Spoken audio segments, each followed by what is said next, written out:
இருந்தாலும் இந்த பணத்தை தக்க வச்சுக்கிறது எப்படி, பணத்தை ஈர்க்கிறது எப்படி அப்படின்னு நிறைய பேர் மறுபடியும் கேட்டுக்கிட்டே இருக்காங்க. சோ அவங்களுக்காக இன்னைக்கு ஒரு வித்தியாசமான முறையில இதை செஞ்சா நிச்சயமா உங்களுக்கு பணம் தங்கும் அப்படின்னு ஏதாவது இருக்கா? அப்படி இருந்தா நம்ம நேயர்களுக்காக சொல்லுங்க. இது வந்து பாத்தீங்கன்னா பாக்குறதுக்கு சில்லி மாதிரி சில்லியா தெரியும். ஆனா இதை பயன்படுத்தினா 100% அதோட மகிமை அப்ப தெரியும். இது பார்க்கும்போது ஒன்றும் தெரியாது. ஸோ ஆனால் பயன்படுத்த அதோட மகிமை இதுக்கப்புறம் இதே ஒரு ட்ரெண்டாகவே மாறிடுவாங்க. அந்த மாதிரியான ஒரு விஷயம் என்னன்னு பார்த்தீங்கன்னா சுருக்கு பைன்னு சொல்லுவாங்க. கொத்து மாதிரி கொடுப்பாங்க. ஏன் அவங்க நினைச்சிருந்தா கவர்ல மடிச்சிருக்கலாம், பேப்பர்ல கொடுத்துருக்கலாம், துணி பையில கூட கொடுத்துருக்கலாம். ஆனால் சுருக்கு பை மாதிரி தான் கொடுப்பாங்க. ஏன்னா அந்த பைக்கு அந்த தன்மை உண்டு. சுருக்கு பைக்கு முக்கியமாக பார்த்தீங்கன்னா கலர் ரொம்ப முக்கியமான கலர். ஏன்னா மணி அட்ராக்டிவ், மணி இழுக்கக்கூடிய கலராக இருக்கணும். ஒரு 3 கலர் முக்கியமான கலர்.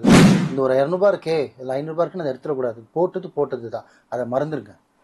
அதுக்கு மேலே எந்த ஒரு பணமும் சரி போட்டு நீங்கள் எடுத்துக்கிட்டே பாருங்க, 100% உங்களுக்கு காசு தரணும்.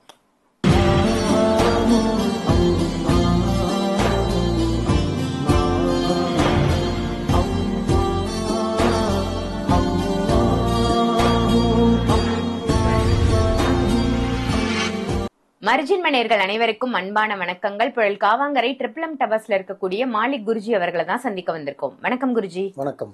நல்லா இருக்கீங்களா? அல்ஹம்துலில்லாஹ், அல்லாஹ்வோட கிருபை கொண்டு நல்லா இருக்கேன். நல்லா இருக்கீங்களா? ரொம்ப சிறப்பா இருக்கேன். தினம் அன்றாட வாழ்க்கையில மக்கள் எப்படி இருக்கணும், எப்படி இருந்தா அவங்க நல்ல வளமா செல்வ வளத்தோட வாழ்வாங்க அப்படின்னு நிறைய பதிவுகள் நம்ம மறுஜென்மத்துல போட்டுட்டு வரோம். அந்த வகையில பண ஈர்ப்பு அப்படின்னு நிறைய பதிவுகள் நீங்க கொடுத்திருக்கீங்க. இருந்தாலும் இந்த பணத்தை தக்க வச்சுக்கிறது எப்படி, பணத்தை ஈர்க்கிறது எப்படி அப்படின்னு நிறைய பேர் மறுபடியும் கேட்டுக்கிட்டே இருக்காங்க. சோ அவங்களுக்காக இன்னைக்கு ஒரு வித்தியாசமான முறையில இதை செஞ்சா நிச்சயமா உங்களுக்கு பணம் தங்கும் அப்படின்னு ஏதாவது இருக்கா? அப்படி இருந்தா நம்ம நேயர்களுக்காக சொல்லுங்க குருஜி. நல்லா கேட்டீங்கம்மா. இப்போ நான் நிறைய டிப்ஸ் சொல்லியிருக்கேன். வீட்டில் காசு எப்படி எடுத்து வைக்கணும், ஒரு ஷாப் வச்சுருந்தா கல்லாப்பட்டியில் காசு எப்படி வைக்கணும், வீட்டில் காசு எப்படி தக்க வைக்கணும், சொல்கிறது நிறைய ஜாடியில் சொல்லியிருக்கேன், உப்பு வகையில் சொல்லியிருக்கேன், ஜுவல்ஸு பாக்ஸு சொல்லியிருக்கோம், நிறைய சொல்லியிருக்கோம். இப்போ இதோட என்ன விஷயம் சொல்ல போகிறேன்னா, இது பார்த்தீங்கன்னா இப்போ ரீசெண்டாக குறைஞ்சதாக இல்லைனாலும் ஒரு 30-35 வருஷமாக யாரும் அதை பயன்படுத்தாத ஒரு பொருள். இது பார்த்தீங்கன்னா பார்க்குறதுக்கு சில்லி மாதிரி சில்லியாக தெரியும். ஆனால் இதை பயன்படுத்தினா 100% அதோட மகிமை அப்போ தெரியும். இது பார்க்கும்போது ஒன்றும் தெரியாது. ஸோ ஆனால் பயன்படுத்த அதோட மகிமை இதுக்கப்புறம் இதே ஒரு ட்ரெண்டாகவே மாறிடுவாங்க. அந்த மாதிரியான ஒரு விஷயம் என்னன்னு பார்த்தீங்கன்னா சுருக்கு பைன்னு சொல்லுவாங்க. என்ன சொல்லுவாங்க? சுருக்கு பை. கேள்விப்பட்டிருக்கேன். அந்த காலத்து பாட்டி எல்லாம் யூஸ் பண்ணுவாங்களே, அதான். பாட்டி யூஸ் பண்றது மட்டும்தான் நம்ம மக்களுக்கு தெரியுமே தவிர, ஆனா அந்த காலத்து பார்த்தீங்கன்னா ராஜாங்கங்களும் சரி, ஜமீன்தாரங்களும் பார்த்தீங்கன்னா ஒரு நாணயம் கொடுக்கறதும் சரி, அது யாருக்குமே தெரியாம ஒரு மறைமுகமாக கொடுக்கறதும் சரி, ஒரு பொக்கிஷ மாதிரி கொடுக்கறதே பார்த்தீங்கன்னா சுருக்கு பையில தான் எடுத்து கொடுப்பாங்களே. நீங்க கூட பார்த்துருக்கலாம். நிறைய என்ன சொல்றது, சில பேர் வீடியோல கூட பார்த்துருக்கலாம், சில படத்துல கூட பார்த்துருப்பீங்க. சுருக்கு பை மாதிரி வச்சு பார்த்தீங்கன்னா ஒரு ஞானம் கொடுக்கறதும் சரி, ஒருத்தருக்கு தானமா கொடுத்தாலும் சுருக்கு பையில தான் கொடுப்பாங்களே. கொத்து மாதிரி கொடுப்பாங்க. ஏன் அவங்க நினைச்சிருந்தா கவர்ல மடிச்சிருக்கலாம், பேப்பர்ல கொடுத்துருக்கலாம், துணி பையில கூட கொடுத்துருக்கலாம். ஆனா சுருக்கு பை மாதிரி தான் கொடுப்பாங்க. ஏன்னா அந்த பைக்கு அந்த தன்மை உண்டு. அந்த பைக்கு தன்மை, அந்த பையில 2 விஷயம் மட்டும் ஆட் பண்ணா போதும்.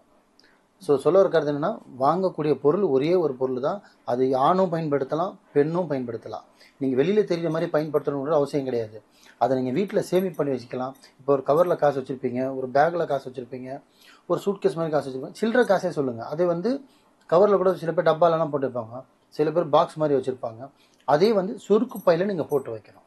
அந்த சுருக்கு பைக்கு முக்கியமாக பார்த்தீங்கன்னா கலர் ரொம்ப முக்கியமான கலர். ஏன்னா மணி அட்ராக்டிவ், மணி இழுக்கக்கூடிய கலராக இருக்கணும். ஒரு 3 கலர் முக்கியமான கலர். ஒன்று கோல்டுன்னு சொல்லுவாங்க, கோல்டு ஒன்று, ரெண்டாவது ரோஸ் கலர் ஒன்று, ஒன்றாவது பச்சை கலர் ஒன்று. இந்த 3 கலர் மட்டும்தான் வாங்கணும். ஃபர்ஸ்ட் பேரிட்டியே பார்த்தீங்கன்னா கோல்டுக்கு தான், செகண்டு க்ரீனுக்கு, 3வது தான் ரோஸுக்கு. இந்த 3ல் என்ன கலர் கிடைச்சாலும் வாங்கலாம். இதை லேடிஸும் பண்ணலாம், ஜென்ஸும் பண்ணலாம். ப்ளஸ் கடையில், மளிகை கடையிலும் சரி, நீங்கள் டிபார்ட்மெண்ட் ஸ்டோர் எது ஒன்றா வச்சுருந்தாலும் சரி, உங்களுக்கு தவறாக தெரியலன்னா நீங்கள் தாராளமாக அதை பயன்படுத்தலாம். வீட்டில் பீரோலையும் எடுத்து வைக்கலாம். நார்மலாக சுருக்கு பை புதுசாக ஒன்று வாங்கி அதில் என்ன பண்ணணும்னா பச்சை கற்பூரம் ஒரு 2 பீஸும், ஒரு 2 ஏலக்காய் அழகாக ஒரு வெள்ளை பேப்பர்லையோ இல்லை வெள்ளை கவர்லையோ மடித்து இது 2மே வச்சு அந்த சுருக்கு பையில் வச்சிடணும். அதில் முதல்ல நீங்கள் முதல்ல பணமாக போட வேண்டிய பணம் 2 பணம் தான் போடணும்.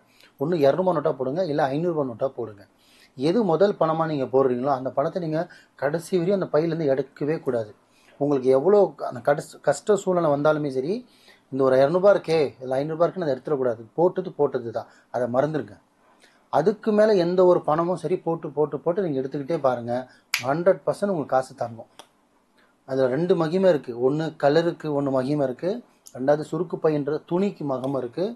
ஏன்னா அந்த துணி வந்து பார்த்திங்கன்னா ஜெரிகை மாதிரி பட்டு மாதிரி தான் வரும், சாதாரண சுருக்கு பை வராது. 2 மூணாவது கலருக்கு இருக்குது, ரெண்டாவது சுருக்கு பை இருக்குது. மூணாவது விஷயம் பார்த்திங்கன்னா அதில் வைக்கிற ஏலக்காவும் பச்சை கற்பூரமும், இந்த 3மே மணி இழுக்கக்கூடிய ஒரு தன்மை. இந்த 2 ஏலக்காய் பச்சை கற்பூரம் போட்டு பையில் போட்டு ஃபஸ்ட்டு 500 நோட்டு போட்டுருங்க.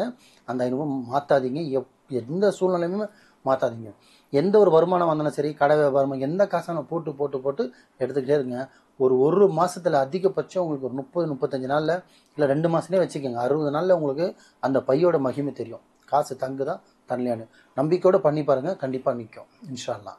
சிறப்பு குருஜி, ரொம்ப ரொம்ப ஒரு அற்புதமான தகவலா கொடுத்திருக்கீங்க. சுருக்குப்பை அப்படின்னு ரொம்ப வித்தியாசமாவும் இருந்தது. ஆதி காலத்துல பாட்டிகள் எல்லாம் பயன்படுத்தின சுருக்குப்பை நான் பார்த்திருக்கேன். அதை நிறைய பேர் அதை வச்சிருப்பாங்க. இப்போ ட்ரெண்டிங்ல அதை கொண்டு வரணும், ஏன்னா அது ட்ரெண்டிங் அப்படின்னு சொல்றதை விட மக்கள் வந்து பயன்படுத்தினது இல்லையா? கிடையாது. நம்ம இங்க ட்ரெண்டிங்ன்ற வார்த்தையை நம்மளுக்கு வந்து பாத்தீங்கன்னா இன்னைக்கும் சில நம்பிக்கை இல்லாதவங்கன்னா யூடியூப்லயும் கூகுளில் சர்ச் பண்ணி பார்க்கணும். நிறைய பேர் அந்த காலத்தில் ராஜாங்களும் சரி ஜமீன்தாரங்களும் சரி பயன்படுத்தின ஒரே பொக்கிஷம்னா அதில் தான். காயின் ஓட்டக்கால்னாவே இருக்கும் போதே சுருக்கு பையில தான் கொடுப்பாங்க. ஒரு தங்கத்தை ஒருத்தருக்கு பங்கிடும் போதும் பார்த்தீங்கன்னா சுருக்கு பையில தான் கொடுப்பாங்க. ஏன்னா கவரில் எதில் கொடுத்தாலும் பணம் தெரியும். சுருக்கு பையில் எடுத்து வச்சிங்கன்னா என்ன பணம் இருக்குன்னு கூட யாருக்கும் கண்டுபிடிக்க முடியாது. அதனால் அந்த மறைச்ச மாதிரி இருக்கும். அதனால் அதை பயன்படுத்துவாங்க. நம்பிக்கையோடு பயன்படுத்துங்க. சிறப்பு சிறப்பு குருஜி, ரொம்ப அற்புதமான தகவலாக கொடுத்தீங்க. நன்றி. நன்றிம்மா.